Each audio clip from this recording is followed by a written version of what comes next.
Hello everyone, welcome back to my YouTube channel quick math with Ritu. आज की video में हम देखेंगे क्लास 8 की एक्सरसाइज 12.1 का क्वेश्चन नंबर 2। तो क्या है question number 2? Factorize the following expressions. इसमें हमें एक्सप्रेशंस दे रखे हैं, हमें उसके फैक्टर निकालने हैं। तो कैसे निकालेंगे? देखिए फर्स्ट पार्ट का देखिए, इसमें देखिए हमारे फर्स्ट टू 10 पार्ट है, ठीक है, 1 to 10 पार्ट है। तो 1 by 1 देखते हैं। पहला है 7x माइनस 42। तो कैसे निकालेंगे? फर्स्ट ऑफ ऑल हम हर एक टर्म के फैक्टर लिख देंगे। तो देखो 7x के फैक्टर कौन से हैं हमारे? 7 मल्टीप्लाई x, यही है। और फिर माइनस 42 के फैक्टर लिख देंगे। 42 के क्या हैं फैक्टर हमारे? देखिए निकाल लीजिए इस तरीके से। तो देखो 21 2 जा 42, फिर 3 7 जा 21, फिर 7 1 जा 7। इसके क्या फैक्टर निकले? 2 3 7। अब देखिए इसमें और इसमें क्या कॉमन है? कुछ कॉमन आ रहा है? इसमें भी 7 है और इसमें भी 7 है, और कुछ कॉमन नहीं है। तो 7 को लिख देंगे बाहर, बाहर कॉमन निकाल देंगे। अब देखिए यहाँ पे क्या लेफ्ट रह गया? अगर मैंने 7 बाहर निकाल दिया तो x रह गया, ठीक है। माइनस माइनस चल रहा है ना। अब देखिए यहाँ पे मैंने 7 निकाल दिया है, तो क्या रह गया? 2 और 3। तो 2 और 3 को मल्टीप्लाई करके क्या आएगा? 6। तो देखो हमने ये फैक्टराइज कर दिया। 7 ब्रैकेट में x माइनस 6, ठीक है। तो ये हमारे फैक्टर हो गए, ठीक है। तो इस तरीके से हमें इसमें सॉल्व करना है। चलिए सेकंड पार्ट देखते हैं। अब हम इसका सेकंड पार्ट देखेंगे। अब हम 6p को मैं क्या लिख सकती? देखो 6 के क्या फैक्टर होंगे? 2 मल्टीप्लाई 3 और साथ में p, ठीक है। अब यहाँ पे माइनस 12 के बताइए क्या होंगे? क्या होंगे? इस तरीके से निकाल लो अगर आपको पता नहीं चल रहा तो। प्राइम फैक्टर निकाल के 6 2 जा 12, 3 2 जा 6 और 3 1 जा 3। तो क्या आ गया हमारा? 2 मल्टीप्लाई 2 मल्टीप्लाई 3 और मल्टीप्लाई q। अब इनमें से कॉमन निकाल लीजिए, ठीक है। ये टर्म्स के फैक्टर लिख दिए ना मैंने। अब इसमें से कॉमन निकाल लीजिए। एक तो 2 बाहर आ गया, और क्या बाहर आ गया? एक 3 बाहर आ गया, ठीक है। और कुछ आ रहा है कॉमन? नहीं आ रहा। तो देखो यहां से 2 मल्टीप्लाई 3 बाहर आ गया इस वाली टर्म में से, तो क्या रह गया है? ओनली p रह गया है, ठीक है। फिर साइन है माइनस का। तो देखिए एक 2 तो बाहर आ गया और एक 3 बाहर आ गया, ठीक है। एक ये 2 बाहर आ गया यहां से इस वाली टर्म में से, और एक 3 बाहर आ गया। तो क्या रह गया? 2 और q। क्या रह गया? 2q। तो अब देखिए यहाँ पे 3 2 जा 6 और ये p माइनस 2q। तो इस तरीके से हम फैक्टराइज करेंगे, ठीक है। ये फैक्टराइज कैसे कर रहे हैं हम? फैक्टर को कॉमन निकाल के, कॉमन फैक्टर के मेथड से, ठीक है। तो ये रहा आंसर, ठीक है। चलिए थर्ड पार्ट देखते हैं अब इसका। थर्ड पार्ट देखिए, पहले हम 7a² का निकालेंगे। तो क्या है? 7 मल्टीप्लाई a, ओके, फिर प्लस का साइन। अब 14 का निकालेंगे। 14 का क्या होगा? 2 मल्टीप्लाई 7। तो देखिए 2 मल्टीप्लाई 7 और फिर साथ में क्या है? a। अब देखिए इसमें कॉमन देख लीजिए। एक तो 7 निकल जाएगा, दोनों में है, और एक a निकल जाएगा, ठीक है। तो क्या आ गया बाहर? 7a, और अंदर कितना रह गया? a। इस वाले टर्म में से एक रह गया a, क्योंकि 7a बाहर आ गया। अंदर क्या रह गया? a, फिर प्लस का साइन, और इस वाली टर्म में से 7a बाहर आ गया। कितना रह गया? 2 हो गया। ये रहा आंसर, ओके। चलिए नेक्स्ट पार्ट देखते हैं अब इसका।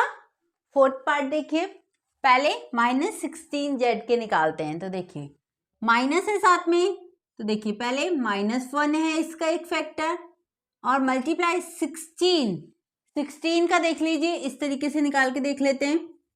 देखो वैसे तो 4 टाइम्स 2 होगा, फिर भी देख लेते हैं।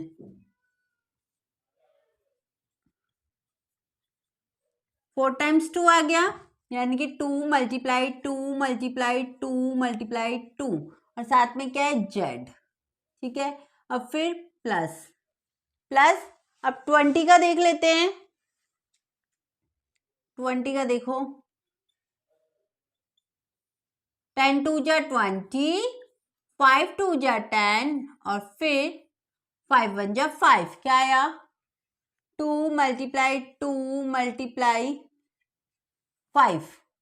ठीक है, साथ में यहाँ पे ऐसे लिख देते हैं, साथ में देखो फिर जेड का क्यूब भी, यानी कि जेड कितने बार, 3 बार। ठीक है, अब कॉमन निकाल लीजिए इनमें से।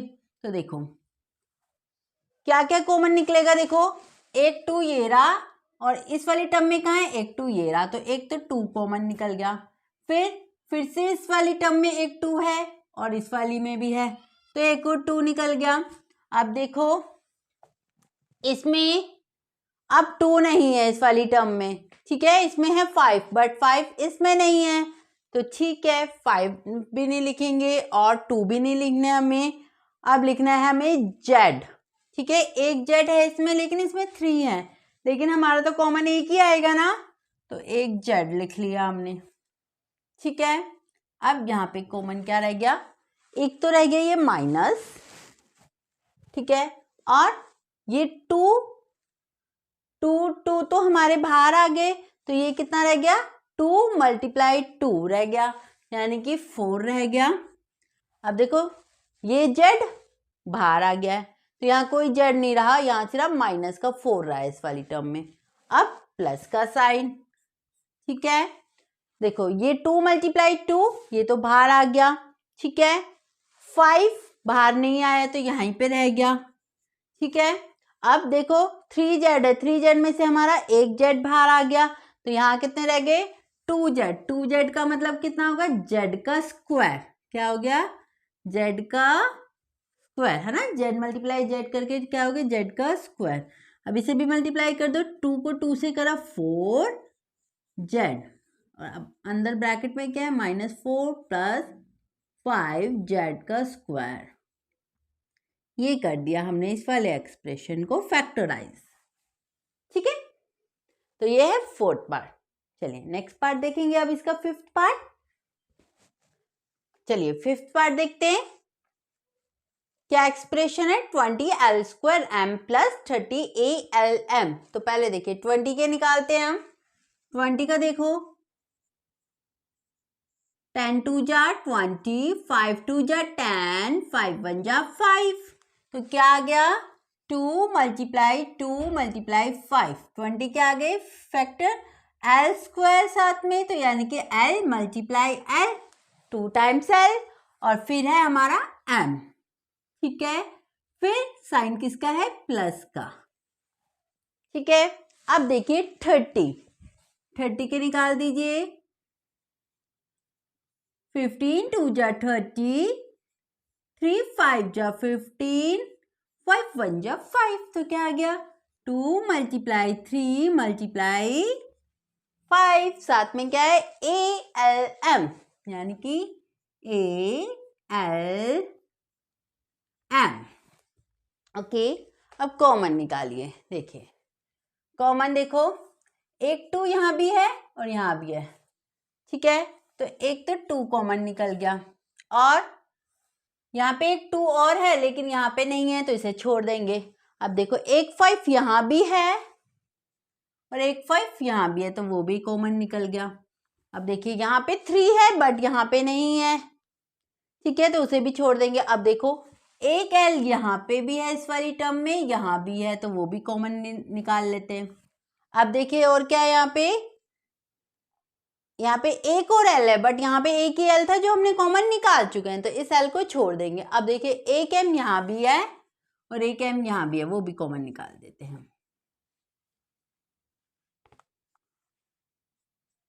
ठीक है, अब देखिए, अब जो लेफ्ट रह गए वो अंदर लिख देंगे, यानी कि यहां से क्या रह गया था, एक 2 रह गया था, और क्या रह गया है, और क्या रह गया, एक ये वाला एल भी रह गया है ना, तो लिख लिया। फिर एम तो बाहर आ गया था। अब देखो प्लस का साइन, अब देखो ये वाला 2 कॉमन निकल गया, 3 रह गया था यहाँ पे, तो ये 3 लिख दिया। ये वाला 5 कॉमन ले लिया था, ए रह गया था यहाँ पे, तो ए लिख दिया। ये वाला एल कॉमन रह गया था और एम कॉमन हो गया था, तो ये आ गया आपका आंसर। इसे मल्टीप्लाई कर दो, 5 2 जा 10, साथ में एल एम, ब्रैकेट में क्या 12 प्लस 3a, तो ये है आंसर। हो गया इस वाले एक्सप्रेशन का फैक्टराइज। ठीक है, तो इस तरीके से ये कौन सा, इसमें हम कौन सा मेथड यूज कर रहे हैं फैक्टराइज करने में, कॉमन फैक्टर मेथड। ओके, चलिए नेक्स्ट पार्ट देखेंगे अब, सिक्स्थ पार्ट देखिए, 5x² माइनस 15xy²। देखो 5x² के कितने क्या फैक्टर होंगे, 5x² यानी कि x मल्टीप्लाई x और y। ठीक है, फिर माइनस का साइन, 15 के 3 मल्टीप्लाई 5, ठीक है, फिर x y का स्क्वायर यानी कि y मल्टीप्लाई y। अब कॉमन निकाल लीजिए, देखिए एक 5 यहाँ है, एक 5 यहाँ है, 5 कॉमन निकल गया। यहाँ 3 है बट यहाँ नहीं है, तो 3 को रहने देंगे। एक x यहाँ पे, एक x भी यहाँ पे है, तो एक x भी कॉमन निकल गया। और यहाँ पे एक और x है बट यहाँ नहीं है, तो इस x को छोड़ देंगे। एक y यहाँ पे है, एक y यहाँ पे है, तो वो भी कॉमन निकल गया। अब अंदर क्या रह गया, 5 तो बाहर निकल गया था, ये x भी बाहर निकल गया था, ये y बाहर निकल गया, तो ये एक यहाँ पे इस वाली टर्म का तो x ही रह गया। इस वाली टर्म का माइनस लगा, माइनस है ना, माइनस, फिर इस वाली टर्म में क्या रह गया, 3 रह गया, एक 5 बाहर निकल गया कॉमन, x ये वाला बाहर निकल गया, y ये वाला बाहर निकल गया, कौन सा y रह गया, ये वाला y रह गया, तो ये रहा, लिख दिया। अब इसे मल्टीप्लाई करके लिख दो, 5 x y, 5 multiply x multiply y क्या होगा, 5xy x माइनस 3 का y, आंसर। ठीक है, ये था 6th पार्ट। अब देख लेते हैं इसका 7th पार्ट देखिए। अब देखिए इस वाले एक्सप्रेशंस में आपके कितने टर्म्स है, 3 टर्म्स है, तो हर एक टर्म के पहले फैक्टर लिखते हैं।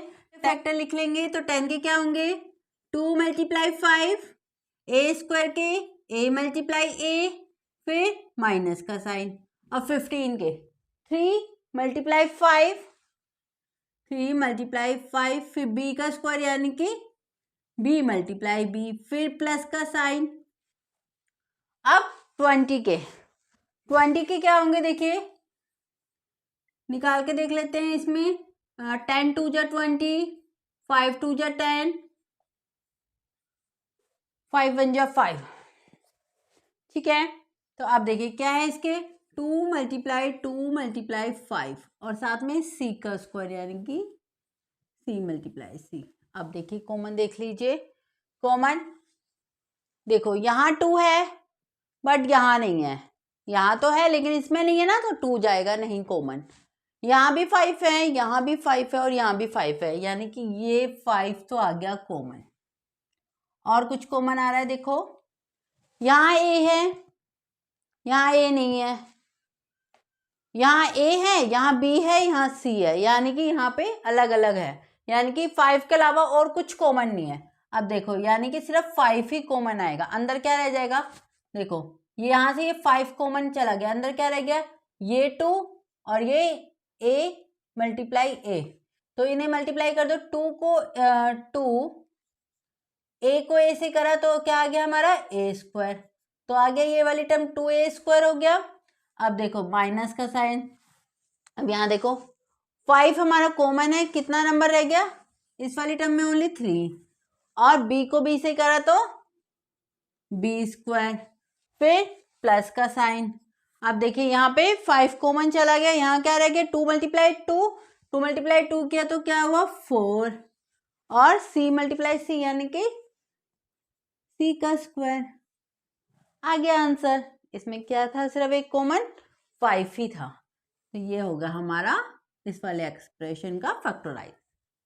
ठीक है, चलिए नेक्स्ट पार्ट देखते हैं, 8th पार्ट देखिए। अब 8th पार्ट में देखिए 3 टर्म्स है इस वाले एक्सप्रेशन में, -4a का स्क्वायर, इसके फैक्टर लिखते हैं पहले, पहले तो माइनस का 1, ठीक है, 4 के 2 मल्टीप्लाई 2 a स्क्वायर यानी कि a मल्टीप्लाई a, ठीक है।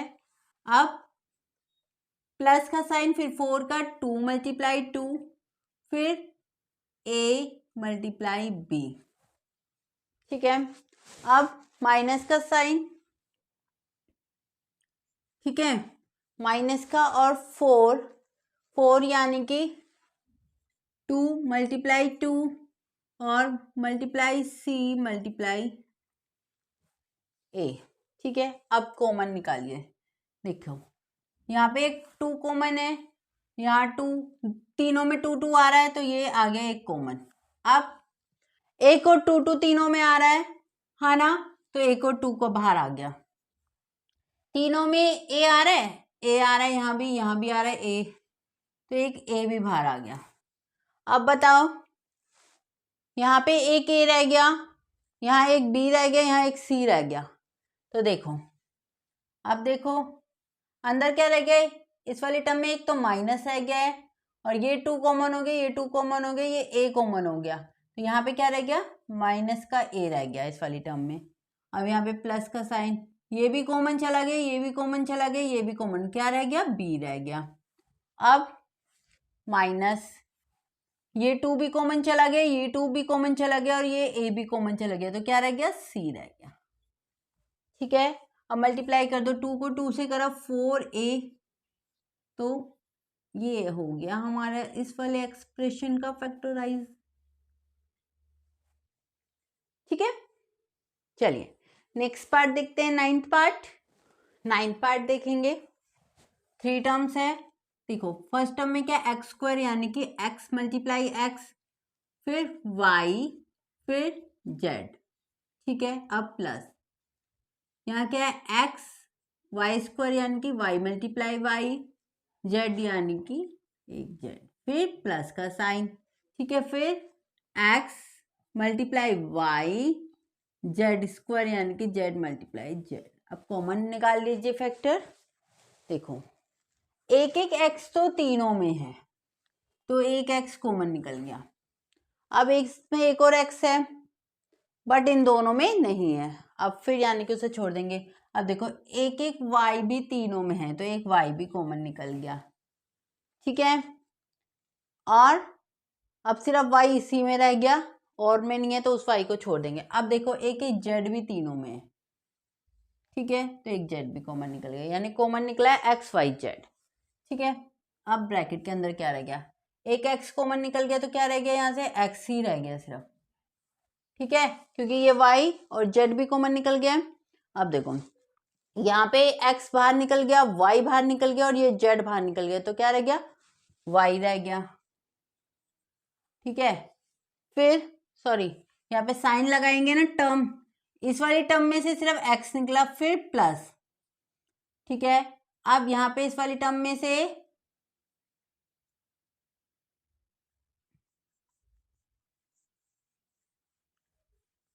ठीक है, ये कॉमन निकल गया x y z। अब क्या रह गया ब्रैकेट के अंदर, देखो इस वाली टर्म में से x y z कॉमन निकल गया, क्या रह गया, x, फिर प्लस। अब इस वाली टर्म में से भी ये x, ये y, ये z कॉमन निकल गया, क्या रह गया, y, फिर प्लस। अब इसमें से भी ये x, ये y, ये z कॉमन निकल गया, क्या रह गया, z। तो ये हो गया फैक्टराइज, ठीक है। तो आंसर, ठीक है। चलिए नेक्स्ट पार्ट देख लेते हैं अब, 10th पार्ट। चलिए 10th पार्ट देखिए, 3 टर्म्स है, एक एक टर्म के फैक्टर लिखते हैं पहले। a एक्स स्क्वायर यानी कि x मल्टीप्लाई x, और फिर y, फिर प्लस का साइन, फिर b मल्टीप्लाई x, फिर y का स्क्वायर यानी कि y मल्टीप्लाई y, फिर प्लस, फिर c x y z, ठीक है। अब कॉमन देख लीजिए, देखो यहाँ पे a है, बट यहाँ a नहीं है, तो a तो कॉमन जाएगा नहीं। x तीनों में है, ये एक एक x कॉमन चला गया, ठीक है। और एक एक y कॉमन चला गया, ठीक है। और कुछ कॉमन है? देखो कुछ भी नहीं है, z उसी में है, सिर्फ इसमें नहीं है, ठीक है, उसमें नहीं है। अब यहाँ देखो लेफ्ट क्या रह गया, a रह गया यहाँ पे, और यहाँ x, a और x रह गया, यानी कि ax। इस वाली टर्म में देखो प्लस लगा के, ये इस वाली टर्म में क्या रह गया, b और y रह गया, यानी कि by प्लस इस वाली टर्म में देखिए c और z रह गया, यानी कि cz। हो गया फैक्टराइज, ठीक है। तो इस तरीके से हमें क्वेश्चन नंबर 2 में फैक्टराइज करना था। कौन से मेथड से हम कर रहे हैं? कॉमन फैक्टर मेथड से, ठीक है। कॉमन फैक्टर मेथड से हम क्या कर दिया, हमने फैक्टराइज कर दिया। तो आज की वीडियो में हमने क्या देखा, एक्सरसाइज 12.1 का क्वेश्चन नंबर 2। आई होप आपको समझ आ गया होगा। फिर भी अगर कोई डाउट रह जाता है तो आप कमेंट बॉक्स में लिखिए, मैं उसका रिप्लाई ज़रूर करूँगी। अब मिलते हैं हम अपनी नेक्स्ट वीडियो में इसके आगे के क्वेश्चंस के साथ। तब तक के लिए बाय बाय, टेक केयर।